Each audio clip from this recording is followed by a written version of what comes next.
राम राम साहब, आज की इस सभा में सभी मंच पर विराजे हुए मंचासीन हमारे नेतागण, आप इस पंडाल में विराजे हुए सभी मेरे बड़े पिता तुल्य बुजुर्गों, एक साथ मेरे साथ नारा लगाएंगे, भारत माता की, रामसा पीर की, वीर तेजा जी की, भारतीय जनता पार्टी, भारतीय जनता पार्टी। मैं कहूंगी हम सब एक है, आप बोलोगे हम सब, हम सब वंदे वंदे। धन्यवाद। हम सबके पूजनीय बाबा रामदेव की पावन धरा पर हमारे सभी वरिष्ठ नेतागण, हमारे प्रदेश के पदाधिकारी सभी हमारे बीच में होंगे और आपके सामने ये विचार प्रकट करेंगे। अभी मुझसे पहले वक्ताओं ने सभी ने अपने उद्गार आपके सामने पेश किए। आज 4 साल 8 महीने लगभग हो गए हैं इस कांग्रेस की सरकार को। आप सभी जानते हैं कि कांग्रेस की ये भ्रष्ट सरकार, निकम्मी सरकार, फेलियर सरकार आपके सामने है।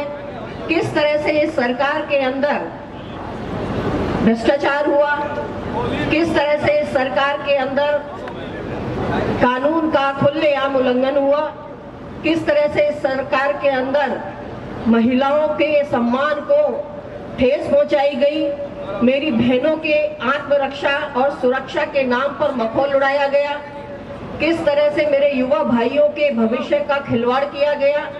कभी पेपर लीक की घटनाएं, कभी एग्जाम के नाम पर हर बार पेपर और जो परीक्षा पत्र भराए गए लेकिन रिजल्ट कुछ भी नहीं आया, और किस तरह से हर बार लोक लुभावनी नई नई योजनाएं ला करके हमारे देश की और हमारे प्रदेश की जनता को तरह तरह की योजनाएं दिखाई गई। और किस तरह से सरकार ने, जैसा हमेशा पूर्ववर्ती सरकारें इनकी करती आई हैं, जैसे ही इलेक्शन नजदीक आते हैं बहुत सारी या तो योजनाएं लगाते हैं या पत्थरों पे नाम लिख लिख के उद्घाटन करते हैं। ऐसा अशोक गहलोत जी करते आए हैं, इनका स्वभाव है। और पैसे के तो इस तरह से लुटा रहे हैं जैसे कोई खजाना इनके पिताजी ने दे दिया है और उसको ये दोनों हाथों से लुटा रहे हैं। मैं आपसे निवेदन करना चाहती हूँ कि इस 4 साल 8 महीने की भ्रष्ट सरकार को उखाड़ फेंकने का समय आया है और इसी संदर्भ में ये परिवर्तन यात्रा निकाली जा रही है, ताकि अब बहुत हो गई इनकी मनमानी, बहुत हो गया इनका अत्याचार। अब संकल्प लेके हमें आज इस यहाँ से उठना है कि इस सरकार को उखाड़ फेंकना है। हमारे सर्वश्रेष्ठ नेता, जो विश्व में सर्वश्रेष्ठ नेता के रूप में अपने आप को स्थापित कर चुके हैं, नरेंद्र मोदी जी, उनके नेतृत्व में ये देश चल रहा है और उन्होंने कश्मीर से लेकर चंद्रमा तक तिरंगा फहरा दिया है। इस देश को विश्व गुरु बनने की दिशा में आगे बढ़ा दिया है। हमें गर्व है उनके नेतृत्व पर। ऐसे हमारे देश के नेता के लीडरशिप में ये देश आगे बढ़ रहा है। जब 370 धारा को हटाया गया था तो बड़ा दर्द हुआ था, इनके बहुत दर्द हुआ था कि ऐसा कैसे हो गया। हमने तो देश को बांटने के सारे काम कर दिए थे, फिर ये देश को एकजुट करने के लिए कहां से आ गए। देश के अंदर देश की शान भव्य राम मंदिर बनने जा रहा है। जनवरी में उसका काम पूरा हो जाएगा। करोड़ों करोड़ों लोगों की आस्था का प्रतीक भगवान राम का मंदिर हमारे आदरणीय नरेंद्र मोदी जी पूरा करने जा रहे हैं। और ये राम मंदिर हमारा ही नहीं, हमारी संस्कृति और हमारे देश और हमारे हिंदुत्व की पहचान है। हिंदुत्व वो चीज है जो हमें आपस में बांटता नहीं है, हमारी एकता और हमारी पहचान को विश्व में दर्शाता है। वो काम करने वाले हमारे आदरणीय मोदी जी और योगी जी हमारी इस पार्टी के प्रतीक है, हमारे नेता है, हमें गर्व है उन पर। इसी तरह से हमारे देश के अंदर बहुत सारे ऐसे काम किए जो ये कभी सोच भी नहीं सकते। वर्षों से पड़े अधूरे काम हमारे मोदी जी कर रहे हैं और विश्व पटल पर भारत का नाम रोशन कर रहे हैं। गर्व है हमें उनके नेतृत्व पर। एक तरफ गहलोत जी ने बात करी, अभी मुझसे पहले मांगीलाल जी ऐसी साहब बता रहे थे, बिजली की बात कर रहे थे। ये बिल्कुल सही कह रहे हैं कि 100 यूनिट बिजली फ्री देंगे। क्या आप मुझे बता सकते हैं कि बिजली आती कितनी है पूरे दिन में? मुश्किल से आधा घंटे आती है, जाती है, आती है, जाती है। अरे तो फ्री है बिजली, देते ही नहीं हो तो बिजली आएगी कहाँ से? उसके अलावा जैसा आंकड़े अभी ये बता रहे थे कि 2018 के बाद में 30-40 हजार ढाणियों में कनेक्शन होने थे, वो तो अभी तक हुए ही नहीं। और होंगी भी कैसे भाई? एमएलए से साहब की परमिशन के बिना तो यह पत्ता ही नहीं हिलता। एमएलए साहब कहते हैं उन ढाणियों में कनेक्शन होते हैं, अदरवाइज तो होते ही नहीं है।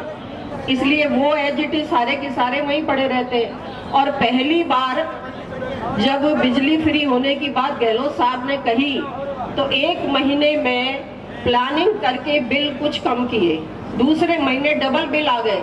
मैं मेरे घर की कहूँ, अभी रतनलाल जी ने भी कहा कि भाई पहले बिल आता था उससे 1.5 गुना बिल आने लगा। मैं तो मेरी कह रही हूँ, मेरे घर में डबल बिल आ रहा है। तो ये फ्री होने की बात तो बिल्कुल झूठी है। अनावश्यक सरचार्ज लगा दिए गए हैं और आने वाले 5 साल में और लगा दिए जाएंगे अगर ये सरकार वापस आई तो।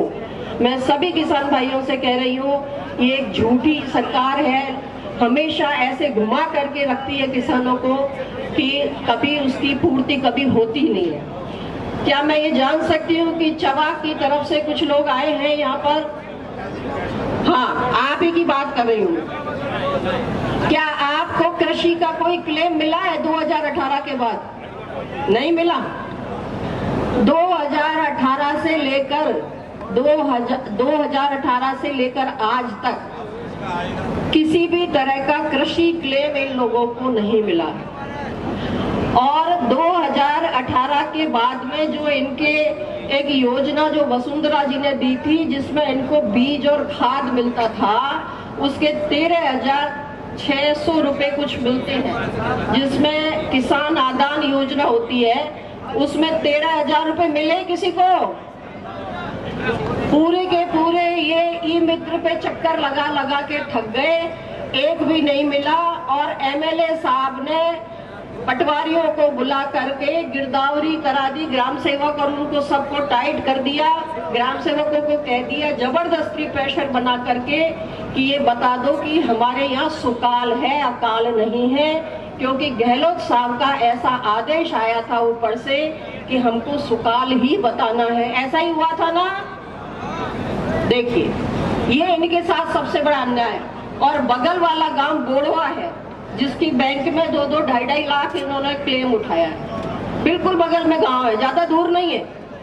उनको 2-2.5 लाख क्लेम मिला, बायतू में मिला, पचपदरा में मिला, शिव में मिला, केवल बाड़मेर में नहीं मिला। ये अत्याचार हुआ आपके साथ, ये देखिए। उसके अलावा जल जीवन मिशन का काम जो केंद्र सरकार पैसा देती है उसका काम दिया गया। जल जीवन मिशन का पैसा जयपुर तक आया, पहली बात तो वहां से आगे बटा नहीं, वहां के अधिकारी खा गए।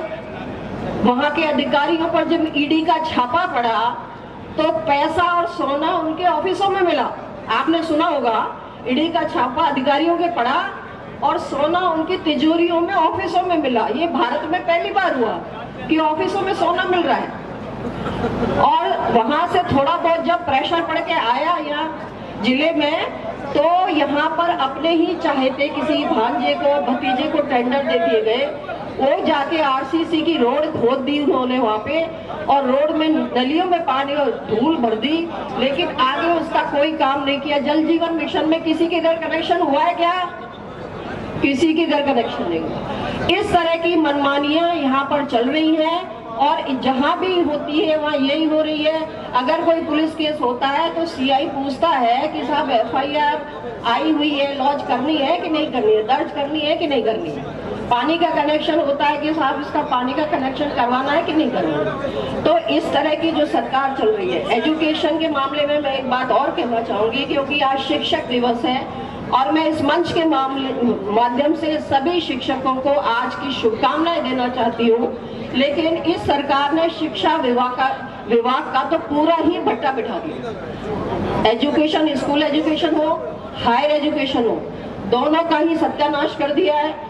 स्कूलों के अंदर धुंध क्रमोन्नत करा दिए स्कूल। जहाँ जरूरत थी वहाँ कराए नहीं, जहाँ जरूरत नहीं थी वहाँ करा दिए। स्कूलों में नामांकन कराने के लिए टीचर बाहर से आता है, जबरदस्ती भेज करके नामांकन कराते हैं, लेकिन वह टीचर नहीं है, वहाँ पढ़ाई नहीं हो रही। दूसरे स्कूलों में जा जाके बच्चे बैठने की कोशिश करते हैं तो वो उनको भगा देते हैं। तो बच्चे ना तो इस स्कूल के रहे ना उस स्कूल के रहे, फुटबॉल बन गए बच्चे, और उनकी पढ़ाई के नाम पर कुछ भी नहीं। हायर एजुकेशन में जगह जगह कॉलेज खोल दिए, वहाँ पर ना तो कोई लेक्चरर है ना प्रिंसिपल है। आज राजस्थान में 500 प्रिंसिपल की जगह खाली है कॉलेजों में। जिन कॉलेजों में प्रिंसिपल नहीं है, आप सोचो वहाँ क्या पढ़ाई होगी। बाड़मेर जैसे डिस्ट्रिक्ट लेवल के कॉलेज में प्रिंसिपल नहीं है, प्रिंसिपल पोस्ट, और कॉलेज चल रहा है जैसे तैसे व्यवस्था करके। मेडिकल कॉलेज में स्थिति ये कि लेक्चरर नहीं है। एक लड़की ने बेचारी ने सुसाइड कर लिया पढ़ाई के बर्डन की वजह से कि प्रॉपर कॉलेज में लेक्चरर नहीं है, पढ़ो कैसे, समझ कुछ नहीं आ रहा उसके। ये स्थिति कर दी है इन्होंने। मेडिकल कॉलेज दुकानों की तरह खोल के रख दिए, क्योंकि ये खुद समझते नहीं है, खुद की एजुकेशन नहीं है, ऐसे ही कॉलेज खोल दिए और इस तरह से पूरे पढ़ाई का भट्टा बिठा दिया है। इसलिए आज मैं आपसे ये निवेदन कर रही हूँ कि अब समय बहुत कम रहा है। आप यहाँ बैठे हुए कार्यकर्ता प्रमुख कार्यकर्ता है, एक एक कार्यकर्ता 1000-2000 वोटों का मालिक है। आप सब कमर कस के जाएं, ये संकल्प लेके जाएं कि इस सरकार को बिल्कुल जड़ से उखाड़ के फेंक देना है, और ऐसा फेंकना कि 25 साल तक वापस नहीं आए। 25 साल तक इनका नाम लेने वाला कोई नहीं हो, ऐसी कसम खा के आप यहाँ से जाना। आप सभी ने मेरी बात को बिल्कुल ध्यान से सुनना। और एक मैसेज और, इस बार बीजेपी में सब मिलके चुनाव लड़ेंगे। कोई आपको कितना भी भ्रमित कर दे, हम सब मिलके चुनाव लड़ेंगे। जो भी कमल का फूल लाएगा, कोई लड़ाई नहीं, कोई आपस में विवाद नहीं है, सब मिलके लड़ेंगे और एक होके लड़ेंगे, ठीक है। इसलिए हम बाड़मेर की सीट जीतेंगे और यहाँ पे कमल खिलाएंगे। जय हिंद, जय भारत।